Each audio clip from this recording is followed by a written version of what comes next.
반갑습니다. 저는 택시 운전을 하는 50대 아줌마입니다. 여자가 택시 운전하는 게 흔한 일은 아니지만 저는 이 일을 한 지 벌써 20년이 넘었습니다. 제가 일한 세월이 있다 보니 이때까지 만난 이상한 손님들도 정말 많았습니다. 그 사건들 중 재밌는 게 뭘까 고민을 하다가 몇 개 적어봅니다. 지금은 개인 택시를 몰고 있지만 처음에는 회사 택시를 운전했습니다. 택시 기사님들은 다 아시겠지만 회사 택시는 주간 야간으로 나눠서 운행을 해야 하는데 아무래도 야간에 손님이 더 많아서 산업금을 채우는 데에는 야간이 더 유리합니다. 참고로 산업금은 회사에 줘야 하는 금액입니다. 하지만 혼자 운행해야 하는 택시는 야간에는 그만큼 위험한 일도 많습니다. 제가 여자라서 무시하고 괜히 더 난동을 부리는 손님도 많았고요. 야간에는 대부분의 손님이 취객이기 때문에 어떤 사고가 있을지 모르기도 하고 손님이 모르는 길로 운전하면 돈 더 받으려고 돌아간다며 머리채를 잡는 손님도 있었습니다. 야간에 운전을 하면서 손님과 시비가 붙어 고성이 오가는 경우도 참 많았습니다. 이렇게 위협을 당하고 시비가 붙으면서도 야간 운행을 하는 이유는 당연히 돈 때문이죠. 뭐니 해도 뭐니 아니겠어요? 그놈의 돈만 아니면 주간 운행이 몸도 마음도 더 편하고 좋죠. 회사 택시를 하던 때는 택시 일을 시작한 지 얼마 되지 않아 아는 것도 별로 없고 해서 돈만 보고 야간 운전을 많이 했습니다. 의욕만 앞서서 체력은 생각도 못했던 거죠. 그러다가 너무 힘들어서 잠시 주간 운행으로 바꾼 적도 있었으니까요. 물론 돈이 안 돼서 금방 야간으로 돌아갔지만요. 근데 주간 운행을 했을 때에도 참 특이한 손님을 한번 태운 적 있습니다. 태우기 전에는 몰랐는데 손님이 택시에 탑승하는 순간 술 냄새가 어찌나 진동을 하는지 술통에 빠졌다고 해도 이해가 갈 정도였습니다. 대낮에 얼큰하게 취해서 해롱해롱 거리는 손님을 보고 내리라고 할까 순간 고민도 했지만 이제 와서 내리라고 하기에는 늦은 것 같아 그냥 태웠습니다. 손님, 어디까지 가세요? 하고 물어보니 너네 집 이러는 겁니다. 어찌나 어이가 없던지 다시 손님, 어디까지 가세요? 손님 집이 어디신데요? 하고 부르니 버럭 소리를 지르며 내 집도 모르는데 택시 운전으로 돈 벌어먹고 산다며 난동을 부리는 겁니다. 사람이 너무 어이가 없으니 웃음이 나더군요. 저도 기분이 상해서야 너 내려 하고 싶었지만 그래봤자 술 먹고 취한 사람에게는 말도 안 통할 게 뻔해서 그냥 꼭 참았습니다. 저보다 덩치도 큰 남자를 힘으로 끌어낼 수도 없었고요. 어쩔 수 없이 근처 지구대로 갔습니다. 경찰이 취객을 보자마자 혀를 차더군요. 경찰이 봐도 대낮부터 고주망태가 된 그 손님이 한심해 보였나 봅니다. 경찰이 취객에게 내리라고 말하는데 이 양반이 경찰 말은 엄청 잘 듣는 겁니다. 벌떡 일어나서 택시에서 내리더니 경찰에게 아이고 선생님 고생하십니다 하면서 멀쩡한 신사처럼 예의를 지키고는 택시기사가 멀쩡한 길을 돌아서 간다고 저를 흉을 보는 것입니다. 그때 그 모습을 보고 제가 어이가 없어서 세상에 별의별 놈 다 있네 하던 기억이 있습니다. 이 정도가 그렇게 위험할 수도 아닌 평범한 진상 손님 중 한 명입니다. 취객 중에서는 정말 불쾌하고 위험한 행동을 하는 손님들도 있었습니다. 대부분의 취객들은 뒷자리에 거의 드러누워서 발로 운전석을 차며 여자가 집에서 밥이나 하지 괜히 밖에 나와서 택시 운전한다며 운전을 너무 못해서 거슬린다고 운전 똑바로 하라고 소리를 지르고 욕을 합니다. 그런 수많은 진상 중에 최고는 핸들을 지 맘대로 꺾으려는 사람입니다. 그럴 때마다 심장이 어찌나 철렁하는지 죽고 싶으면 혼자 조용한 데 가서 죽지 왜 저까지 같이 죽게 만들려고 핸들을 꺾는지 모르겠습니다. 그런 취객이 타면 정말 골치 아픕니다. 힘으로 하자니 제가 밀리기도 하고 나중에 엮이면 회사 택시다 보니 나중에 컴플레인이라도 들어가면 머리가 아파집니다. 회사 택시의 경우는 손님이랑 싸우며 잃어버린 시간만큼 다른 손님을 못 태우고 또 그만큼 산업금을 충당하지 못해서 힘들어지거든요. 그러니 대부분의 경우를 꼭 참고 경찰서로 인계를 합니다. 이게 최고거든요. 하지만 그 후에는 내가 이런 일을 겪으면서까지 택시를 해야 하나 괜히 울적해져 다른 일을 해볼까 하는 생각도 듭니다. 20년 넘게 잘하고 있지만요. 그리고 야간 운전 중에는 이런 손님도 만났습니다. 젊은 커플이었는데 뒷자리에서 아주 쪽쪽거리고 난리도 안 되군요. 둘이서 온갖 애정행각을 해대는데 제가 다 민망했습니다. 아무리 서로 사랑하는 사이라고 해도 엄연히 택시 안도 공공장소인데 좀 너무하다는 생각이 들더라고요. 하지만 괜히 한마디 했다가는 안 좋은 소리만 듣고 시비만 붙을 것 같아 최대한 빨리 목적지에 내려주려고 했습니다. 근데 여자친구가 어떻게 하다가 남자친구의 핸드폰을 봤는지 갑자기 전 여친 아니야? 내가 얘랑 연락하지 말라고 했잖아. 이러면서 남자친구에게 욕을 퍼붓는 것입니다. 불과 1분 전만 해도 무인도에 떨어져도 오직 너만 있으면 된다는 식으로 내가 사랑하는 건 너뿐이야 라면서 서로 쪽쪽거리고 더 닿지 못해 안달이라는 식으로 굴었는데 그통 메시지 하나로 분위기가 180도 바뀌었습니다. 아주 싸늘하다 못해 추울 지경이었습니다. 여자가 계속 화를 내고 소리를 지르니까 계속 사과하던 남자도 열이 받았는지 그냥 연락 와서 답장한 건데 왜 그래? 걔랑 지금 헤어진 사이고 지금은 아무 사이 아니야 이러면서 화를 내는 겁니다. 그러다가 남자가 순간 욱해서 운전 중인 택시의 문을 열고 택시를 내렸는데 그 여자도 따라 내리면서 남자친구한테 달려가 주먹질을 하고 남자는 그걸 또 피하고 난장판더라고요. 그래서 에이 요금 받긴 글렀네 하며 그냥 다른 손님을 찾으러 떠났죠. 그 모습을 보면서 우리 애들은 저런 짓 안 하고 다녀야 될 텐데 하는 생각도 들었습니다. 제 일은 택시 운전인데 매일매일이 절에 들어간 것 마냥 돌을 닦는 기분이었습니다. 하지만 이런 일들도 약과라고 생각될 일이 생겼습니다. 택시 운전 인생 동안 가장 큰일 날 뻔하고 무서운 일이 발생한 겁니다. 제가 회사 택시를 몰 때 생긴 일이니까 지금은 한참 더 된 이야기네요. 그날은 장마철이라 비가 내렸다 그쳤다 하며 굉장히 습기가 가득하고 찝찝한 기분의 나쁜 날씨였습니다. 손님도 없고 대부분 기본 요금 손님이라 돈도 안 되는 거리만 왔다 갔다 하고 있었죠. 이러다가 산업금도 못 채우겠구나 걱정이 되더라고요. 그러던 중 어떤 남자 손님을 한 명 태우게 되었는데 마침도 장거리 손님이라서 반가웠습니다. 한 번 태우면 충분히 산업금도 채울 수 있는 거리였죠. 근데 말투가 이상하더군요. 한국말이 어설프고 조선족 말투라고 해야 하나? 아무튼 가끔 영화에서 들어본 말투를 쓰더군요. 어차피 돈만 제대로 주면 거리도 장거리라 돈도 되고 퇴근도 빨리 할 수 있으니 그냥 태웠습니다.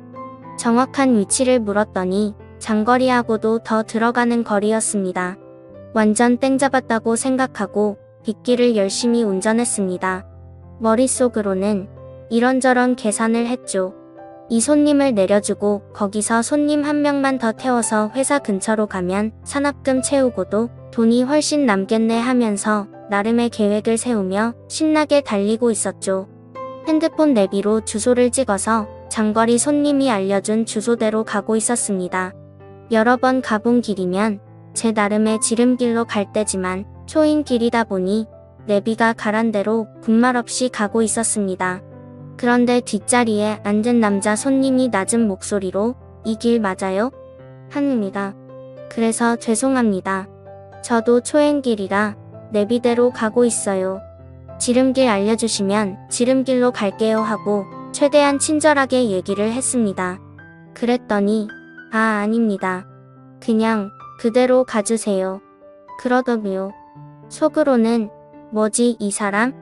생각하며 목적지까지 열심히 달리고 있었습니다. 근데 거의 다 도착했을 무렵 갑자기 손님이 깜빡하고 돈을 두고 왔는데 이러는 겁니다. 저는 너무 놀라서 아니 여기까지 왔는데 돈이 없다고 하면 어떡하냐고 지금 밑에만 봐도 4만 원이 넘는다고 짜증을 좀 냈습니다. 그 남자는 카드를 주머니에 넣은 줄 알았는데 방금 확인하니까 없었다면서 지갑도 안 들고 왔다고 하는 겁니다. 여러 가지 생각이 스치더군요. 그냥 이 사람을 지구대에 넘겨버릴까? 아니면 재수 없었던 생각하고 돈 아까워도 그냥 여기서 내리라고 할까? 고민하던 중 그 손님이 제 난처한 표정을 보며 제 생각을 다 안다는 듯이 경찰서에는 넘기지 말라고 하더군요. 경찰서 가면 한국에 더 이상 있지 못한다면서 한 번만 봐달라며 충격적인 제안을 하나 하는 겁니다. 돈이 없으니 대신 물건을 주면 안 되냐고 물어보는 겁니다. 시대가 어느 땐데 물물 교환이라도 하려는 건가 싶어 일단 드러나 봤습니다. 기껏해야 반지나 목걸이려나? 좀 돈 되는 걸 주겠지 생각했습니다. 그랬더니 그 남자가 자기 신발을 벗으면서 이 신발이 비싼 건데 이걸 대신 드릴게요. 이러는 겁니다. 뭐 좋은 메이커, 신발이라도 가지고 그러나 싶어서 신발을 자세히 보니 허름하고 구멍이 나서 다 낡아 떨어진 운동화를 보여주는 겁니다. 황당하고 어이가 없어서 제가 이상한 소리 계속하면 경찰서로 갈 거라고 돈이나 빨리 주시라고 했습니다. 그런데 버팅기면서 계속 신발이며 낡은 가방이며 이걸로 택시비를 대신하면 안 되겠냐고 하더군요. 말하는 투를 들어보니 처음부터 돈 낼 생각이 없었구나 느낌이 팍 오더군요. 그래서 핸들을 꺾어 차를 갓길에 대고 저기요 제가 다른 길은 몰라도 이 근처 경찰서 위치는 다 알고 있거든요. 그냥 이참에 경찰서 가서 콩밥 좀 자시고 아저씨 원래 나라로 돌아가세요. 이렇게 말했습니다. 그랬더니 그 남자는 웃으면서 미안합니다. 내가 사람을 몰라봤네. 지금 친구한테 돈 가져오라고 할게요. 그러더니 어디론가 전화를 걸더니 저한테 주소를 불러주는 겁니다. 자기 아는 사람이 사는 데인데 거기로 가면 택시비 줄 거라면서 말이죠. 이미 미터기는 5만 원이 넘어가고 있었습니다.